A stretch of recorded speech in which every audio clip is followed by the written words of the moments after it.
लेकिन प्यार में जो पागल हो जाए ऐसे दिलवाले को आज पहली बार। सभी भाइयों को जय हिंद जय भारत। और मुझे बहुत दिनों के बाद देख रहे हैं, और क्योंकि बहुत काम धंधा था, जो धान की रुपया भैया चल रही थी और पूरी तरह से मैं खाली हो गया हूँ। अब लगातार वीडियो पड़ेंगे, जैसा कि वाराणसी आरओ के अंतर्गत 12 ज़िले आते हैं। उनका पंजीकरण जो है आर्मी अग्निवीर के तहत 5 अगस्त से स्टार्ट है।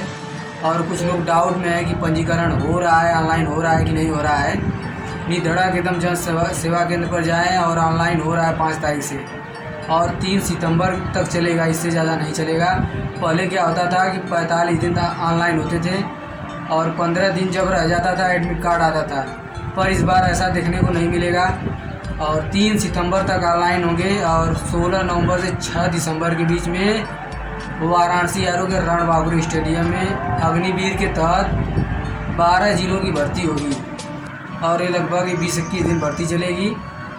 और बीच में जो गैपिंग समय दिया हुआ है, पता नहीं क्या होगा क्या नहीं होगा, पर ऑनलाइन कंफर्म है कि 28 से 30 दिन तक चलेंगे, इससे ज़्यादा नहीं चलेंगे।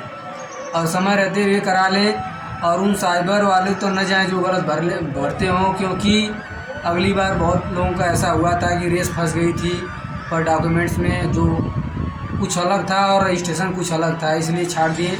और अपने सामने खुद कराएं, और उन साइबर तक कराएं जिसके ऊपर विश्वास हो। गलत भर देंगे तो ज़िंदगी चौपट हो जाएगी। उस मंजिल तक पहुंच गए थे, शायद वो गलत नहीं भरे होते थे, कुछ लोग हमारे साथ के थे, उनका सिलेक्शन भी हो जाता 2019 की बैच में, पर ऐसा नहीं हो सका। और लेकिन मत लगाइए दोस्त, मेहनत करते रहिए। जो 4 साल बाद ये सोचकर चलना है तो है कि हर ग्राउंड में बच्चे कम हो जा रहे हैं, वो उत्साह नहीं दिखाई दे रहा है, कंफर्म है। क्योंकि 4 साल बाद सोच रहे हैं कि घर आ जाएंगे तो न ज़िंदगी इधर की होगी न उधर की होगी। और क्या हम लोगों की भारत सरकार व्यवस्था बनाई है, कोई विधायक कोई नेता सांसद 1 दिन के लिए हो जाता है तो उनकी पेंशन आजीवन तक बहाल हो जाती है। यहाँ 4 साल देश की सेवा करेगा फिर भी घर आ जाएगा, उसकी कोई पेंशन की परवाह नहीं है, न सरकार को कोई परवाह है कि जाएगा क्या करेगा, कोई मछली मारेगा कि खेती करेगा, क्या करेगा, कुछ समझ में नहीं आ रहा है। और इसलिए हर ग्राउंड की बात कर रहा हूँ, बच्चे कम हो गए हैं, उतना इंटरेस्ट उत्साह नहीं दिखाई दे रहा है दोस्त। इसलिए तैयारी करते रहो, एक टाइम दौड़ते रहो, और मन से कोई काम करो तो ठीक रहेगा, चाहे पढ़ाई हो चाहे दौड़ हो। और दौड़ रहे हो तो मन से बस दौड़ो, ग्राउंड पर जा रहे हो मुश्किल से, सभी लोगों की बात बता रहा हूँ, 15 से 20 मिनट दौड़ेंगे, इससे ज़्यादा नहीं। आधी घंटा 1 घंटा मेहनत करेंगे, पर ग्राउंड पर बहुत समय बिता देते हैं, 2 घंटे 3 घंटे जाते हैं, इंतज़ार करते हैं, सबको मिलाते हैं। और कोई ऐसा रहेगा कि दौड़ लिया रहेगा, आपको बिगाड़ देगा। बिगाड़ क्या देगा, मतलब कि भाग जाएगा आप, और वहीं भर दौड़ लिया होगा पहले से ही भरपूर एकदम। इसलिए अपने मन से दौड़ें, अच्छे से मेहनत करते रहें। और भर्ती भी बहुत दिनों के बाद आई है, ये भी पता नहीं समय पर होगी नहीं होगी, डाउट में है। ये भी क्लियर नहीं है कि 16 नवंबर से स्टार्ट ही हो जाएगी, क्योंकि जो 10 अगस्त से भर्तियां स्टार्ट थी और उसका एडमिट कार्ड नहीं आ रहा है, तो क्या कहूँ कि भर्ती समय से स्टार्ट हो जाएगी।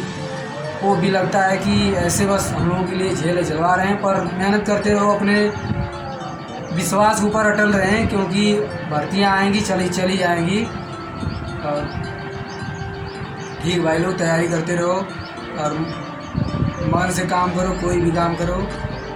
फिलहाल तो भर्ती समझ चल रही है BSF ट्रेडमैन की, और ये जो मेरा मथुरा में है 13 तारीख को, फिलहाल जिनका भी है वो कमेंट कर ज़रूर बताएं। और समय से वहाँ पर जितनी भी ट्रेनें चल रही हैं इस पूर्वांचल से जो भी आते हैं, वो सुबह ले अगर छोड़ रहे हैं, इसलिए 1 दिन पहले ही जाना पड़ेगा। जिनका परसों है तो आज ही निकलना पड़ेगा, कल के लिए वो ट्रेन सही से मिल नहीं पा रही समय से बनारस रेलवे स्टेशन से। ठीक भाई लोग, जय हिंद जय भारत। तैयारी करते रहो, मन से काम करो, कोई भी काम करो। जय हिंद।